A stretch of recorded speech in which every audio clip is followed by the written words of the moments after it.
lahan pertanian. Iya iya iya. Istilahnya mah tanpa modal. Inilah konsep kami. Saya juga kebetulan sebagai ketua kelompok ternak.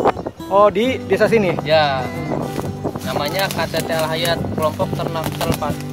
Kelompok ternak terpadu Al Hayat.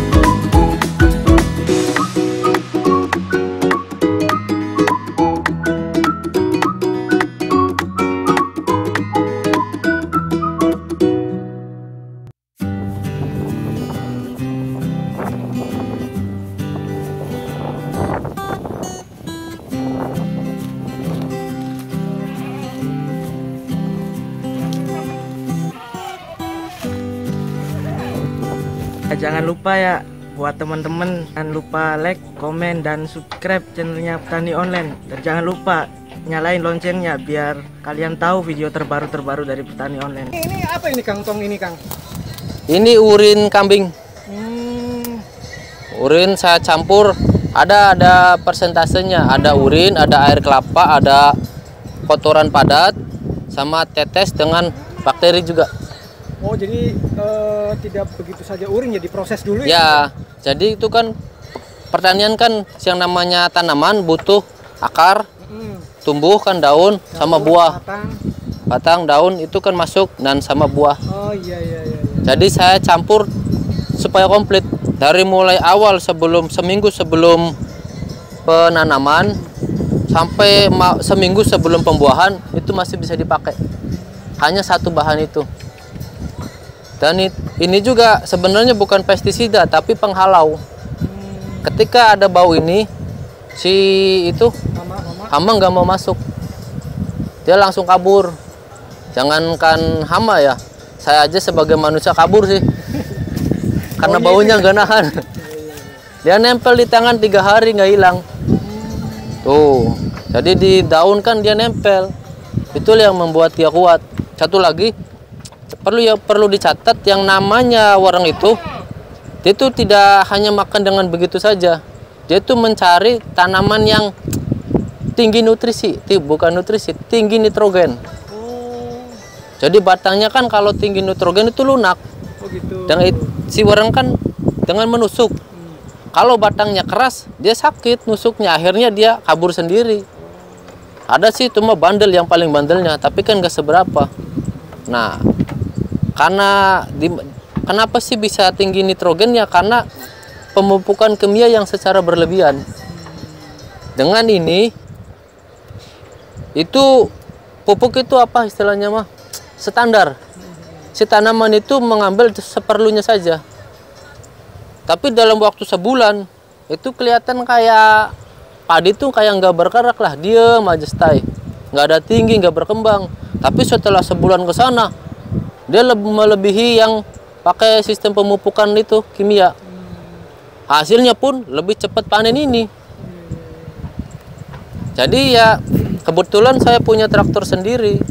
Cuma modal itu ya hanya ongkos tandurnya saja. Ongkos tanam aja ya? Ongkos penanaman. Terus pemupukannya selama ini hanya dengan ini aja? Hanya dengan ini. Berarti kan hemat sebenarnya tanpa harus hemat. Kimia sintesis. Iya. Sama pestisida enggak? Enggak.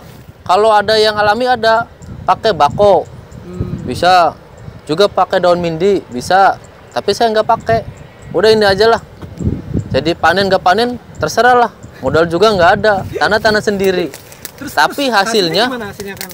sama dengan yang di sebelahnya. Nggak ada bedanya. Soalnya ini kan kalau saya lihat di Indramayu ini kan mungkin ini ya apa, pemakaian obat-obatan atau pestisida maupun insektisida ini kan sepertinya kayak latah gitu. Atau gimana sih sebenarnya di ini? Sebenarnya tanpa pestisida pun itu bisa survive sendiri. Yang saya pelajari dari pola itu semua kan, mereka itu kan binatang. Binatang itu juga ada waktu-waktu tertentu dia rentan. Saya merangkum dari mbah-mbah saya bagaimana sih tentang pola binatang itu memakan tanaman. Ternyata obat-obatan itu nggak ngaruh. Balik lagi ke si tanaman itu sendiri. Ketika wareng, kita tahu kan wareng itu makan dengan apa? Dengan jarum dia nusuk. Nah, kalau dengan jarum Berarti kan batangnya itu harus lunak. Ketika kita keraskan si batang, dia kan nggak bisa masuk. Tuh. Nah, kecuali yang si ulat itu, yang sundep. Nah, kan kita tahu si sundep itu, dia kan akan bertelur. Dia akan kawin. Kawinnya tuh kita harus tahu kapan dia kawin. Kawin itu ketika bulan terang. Jadi kita pakai kalendernya, kalender bulan. Ya. Jadi kan itu tanggal 15. Nah, tanggal 13 dia mulai datang. Nah, sebelum tanggal 13 kita semprot. Tanggal 10 lah. Bau kan, si padi itu bau. Sehingga belum nyampe di situ dia udah pergi. Karena bau. Nah, jadi sistemnya itu tidak membunuh, tapi menghalau. Dan nggak ada yang bisa membunuh sundep karena dia di dalam batang itu. Dalam batang nggak bisa mati. Nah, solusinya sebelum dia masuk, sebelum hinggap, kita usir dulu. Tuh, emang sih agak keterlaluan. Nah, cara pembuatan bikin ini ya, Kang, ini sebenarnya gimana ini prosesnya? Mudah atau gimana sih? Sangat mudah, simpel sekali. Ini barang-barang limbah semua. Yang beli cuma tetes tebu saja. Kalau bakteri kita bisa menghasilkan sendiri. Bahan-bahannya apa saja, Kang, komposisinya, Kang? Ini 50%. Sebenarnya ini resep dagangan ya. Tapi demi teman-teman semua, demi kemajuan pertanian Indonesia, saya bagikan. Siap. Oke. 1/4. Kita misalnya 100 liter lah. Ya, 100 liter air, Kang. Ya, 100 komposisi 100 liter. 100 liter ya. Jadi 1/4 itu kotoran padat. Kotoran padat. Kotoran padat. Terus kita penuhin menjadi setengah dengan urin. Jadi kan setengah. Ya. Nah, kita tambahin lagi 30% air kelapa. Air kelapa. Nah, setelah 30% ada sisa 20%. Ya. 10% itu untuk tetes tebu. Molase, ya? Gula molasenya. Nah, 10%-nya itu bakteri. Bakterinya dari mana tuh? Kita bikin dari babat. Babat kita masukkan ke blong itu kan, kasih gula. Nah, kalau misalkan ada nggak yang bakteri yang sudah jadi beli gitu, pakai E4 gitu bisa nggak? Bisa sih, tapi kurang komplit. Oh. Kalau dengan babat itu kualitasnya Babat super. itu apa sih babat? Kotoran babat itu kan di dalam rumen. Oh, rumen itu ya yang kotoran ternak. Nah, kan ada kan rumennya. Itu kan full. Segala macam bakteri ada di situ. Masukkan terus kasih gula. Yang perlu dicatat, kalau untuk pembiakan bakteri itu gula 20%. Kalau untuk sekedar ini apa istilahnya mah? Untuk fermentasi urin cukup 10% gulanya. Perlu dicatat itu. Di sini yang bikin perbedaan itu. Jadi istilahnya mah konsentrasi gula itu lebih pekat. Kalau untuk bibit. Untuk tadi bikin apa tadi? Bikin bakteri gitu bikin ya. Bakteri. Tuh. Jadi si babat itu ketika babat itu sudah jadi, nah kita masukkan 10%-nya di sini. Itu berupa cairan. Cairan aja yang diambil. Ya. Itu kan ada pengendapan nanti dia mengendap. Nah, si bakteri itu dia tuh kan makanannya banyak tuh. Beragam bakteri itu kan hidup sesuai dengan makanannya. Biasanya yang paling besar itu kandungannya selulotik. Ada lactobacillus, ada acetobacter, ada yang lain-lain sebagainya. Nah, biasanya kandungan terbesar itu adalah selulotik. Karena apa? Dia itu makan gula. Selulotik itu yang difermentasi adalah gula. Jadi ketika ada gula yang masuk, dia yang berkembang secara pesat. Di situ. Jadi kurang lebihnya ya bakteri itu juga. Yang lainnya yang makanannya bukan itu akan kalah, resesif. Itu yang namanya posesif, yang berkembang dengan cepat lah gitu. Nah, setelah itu berapa lama di tong itu proses fermentasi tadi ya? Minimal itu 21 hari. 21 hari. Atau kita main di gula sama bakteri. Itu juga 21 hari. Nggak langsung 21 hari, itu bisa main.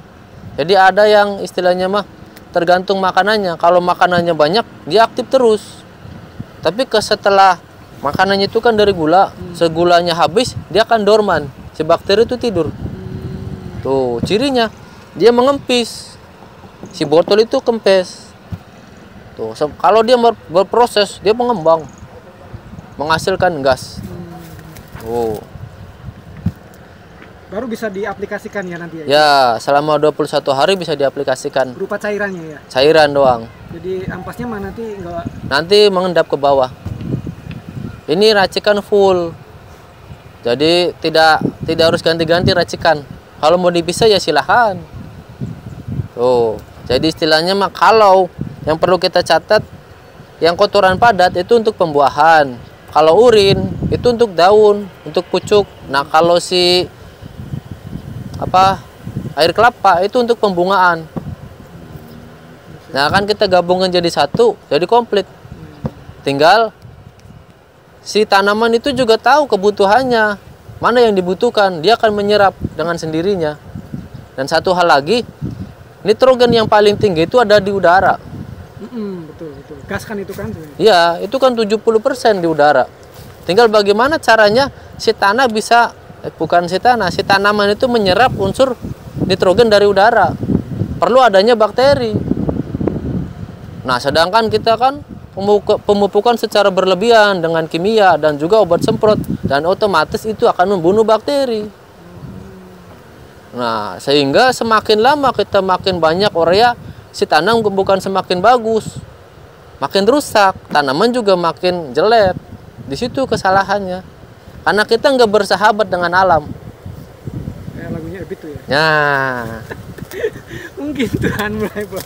Nah, dari ulah kita sendiri sebenarnya, karena keserakahan kita untuk pengen yang lebih hebat, lebih besar, lebih banyak, malah makin menurun kita, karena kita melawan konsep Tuhan. Biaya produksinya juga tinggi. Ya, gitu. Jadi istilahnya mah modal serendah-rendahnya, hasil sebanyak-banyaknya. Iya, itu yang harus dicapai. Ya, saya pernah berpikir tuh kan, si petani itu kok kasihan sekali. Jadi modalnya banyak. Yang saya dengar tuh nggak ada sih, apa istilahnya mah, orang yang kaya dari hasil padi. Yang ada tuh dia bisa naik haji dari jual sawah.